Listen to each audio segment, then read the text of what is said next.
Hey guys, it's Ohm, and this video is just meant to share my impressions of Forza 5 for the Xbox One. As you probably know, if you've been following the new consoles, this is one of the system sellers. It's an exclusive, unlike Need for Speed Rivals. I almost said Shift. But Need for Speed Rivals is multi-platform, and it's more of an action-type racing game, whereas Forza 5 is more of a simulation style racing game. It's meant to be realistic for the most part, although you can tweak it quite a bit to, reduce the more realistic aspects if you're really just trying to get the hang of things and you don't want stuff like vehicle damage to affect the performance of the car. You could also turn on things like anti-lock brakes and stability control and, all that good stuff. You could even, keep your transmissions locked down to automatic transmissions, even when cars normally wouldn't support automatic shifting. There's a pretty large roster, as you saw there. I actually picked up some vehicles I'm personally familiar with. For example, this 95 Cobra. Granted, I did not own a 95, but I have a Cobra. And, just to really see how the vehicles that I'm personally familiar with in real life performed in comparison to, how they are in real life and also how they sounded.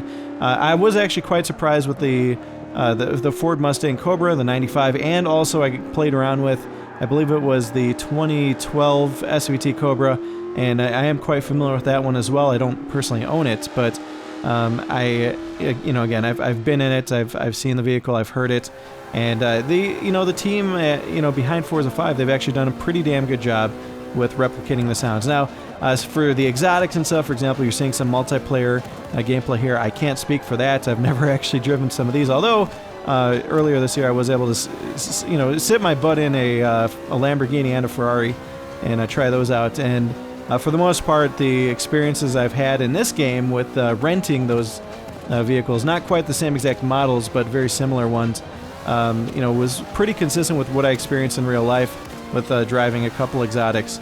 And, especially when it comes down to braking performance and acceleration. Overall, I'm quite impressed with how, the team has handled the aspect of creating a realistic experience and, everything from the actual insides, the interior of the vehicles, and also outside. The attention to detail is insane all around, and it was super, super impressive there. The other nice thing about this game is that, the visuals are actually quite good.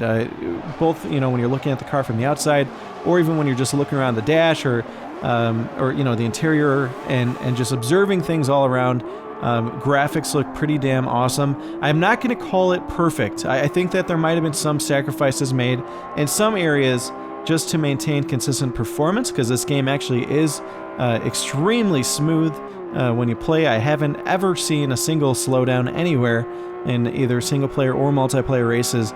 So personally, I feel like I'm getting at least a 60 FPS, reliable performance there. So that's, obviously a great thing. But at the same time, there have been occasions where I've noticed what I call jaggies, or actually even what the industry calls jaggies, which is really related to, not having enough anti-aliasing applied and or a high enough resolution that would minimize the appearance of jaggies. And really what jaggies are is it's like when you see seams between lines and stuff like that, instead of there being a very smooth line, you'll see like a little zigzag effect. And I have noticed, those types of issues a number of different times, but not always. It really depends on what map you're on, what sort of things you're seeing on the screen at the time. Aside from that, though, again, extremely good performance.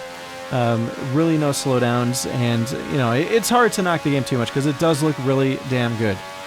On the audio side, the engines that I'm personally familiar with, that I've heard before, both at idle and revving and high performance, racing, the engine sounds are actually almost perfectly accurate to the vehicles I've heard, or at least as much as they can be when it comes to a racing game. I'm sure that there's some issues when it comes to trying to simulate an engine, especially through the entire power band. That's even going to be more difficult also when you also simulate things like vehicle upgrades. You're replacing the camshafts and you're replacing the supercharger and, even swapping out the block entirely. That type of stuff, I'm sure is a huge technical challenge for the developers, but from what I've heard, they've done an excellent job And, that goes for just about everything all around. The only complaints I have on the sound side is the music I'm not really a fan of. There's really no licensed music in this. It's just like this classical type feel or orchestra, type music. I'm not a big fan of that in racing games. I feel like in racing games, I'd rather have electronic soundtracks and stuff like that. But anyway, one thing I do also want to touch on is the currency model in this game. There's both credits that you can earn from playing the game, and there's these tokens. Now, the tokens you can use to buy boosts or to even buy vehicles in this game. And, you can see here the range. They range from $1 all the way up to $100, and you get more free, quote end quote, free tokens with larger purchases.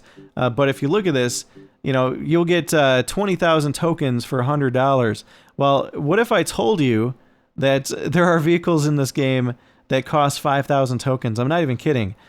So, look at, spending $25+ on, and that's if you buy the cheapest, bundle, or not cheapest, but the most expensive bundle that gives you the most freebie tokens. And you could see where the monetization can get a little bit out of control. I think I had read on NeoGAF that people should expect, if they want to skip unlocking things themselves, if they want to just buy every car in the game, something like $2,200. So it's, I don't know, it feels out of place for a full price game personally. And I don't know. The good news is you do get credits at a decent rate. Even when you're offline, you've got this virtual driver in the game, and he will continue to race and earn you credits. The last time I got a bundle of credits from that, it was 15,000. And I've been racking up with like 2 or 3 hours of play. I've been racking up usually about 80 to 100,000 credits each day I've played. So, you do get them at a decent rate, but it's going to take people a really, really long time to get those credits. Also, there's no more free cars upon leveling. Now you have to, or you only get a bonus credit bundle at the end of each level, and there's no freebie cars. You have to get them yourself. One other thing I did want to touch on is multiplayer. I have gotten to mess around with it quite a bit, and overall I've had a great time with it. There's been no issues. I've had no problems at all with connecting to people or anything like that. It's just been spot on. I've gotten into games and I've raced people and finished the race. And the only downside is, aside from being able to take in your own cars, you can rent vehicles and race, and that's one opportunity to play some of these higher tier cars that you don't necessarily have the in-game currency for, but you do not get credits or XP when you race those things. So that kind of sucks, especially when you get a first place win and something like that. But otherwise, it's a very fun time. And again, there's opportunities there to play stuff that you don't necessarily have the means to get. Also, I do find it very cool that you can access user paint jobs and also user builds. So users can actually share their high performance builds with you. You can look it up by each car. For example, one of the Mustangs I own, I saw something like I think 15 or 20 different performance bundles that people had put together. And if you like it, you can actually go and buy all the parts needed, and then you've got that exact car as, just the way that the person built it. Same goes for the paint jobs and everything like that. Really cool system, and yeah, quite impressed with all that. Anyway, guys, I think I touched on just about everything. I mean, the only other thing that I did maybe want to touch on, I guess, was maybe the number of maps in the game. It feels like it might be a little bit limited at the time. But there's supposed to be more coming in the form of DLC, but then again, you're going to have to spend money to get the DLC packages. But anyway, hope you guys enjoyed the video, and let me know, if you guys picked up Forza, what you think of it, or if you're holding out for any other racing games. And yeah, thanks for watching, guys, and I will see all of you next time.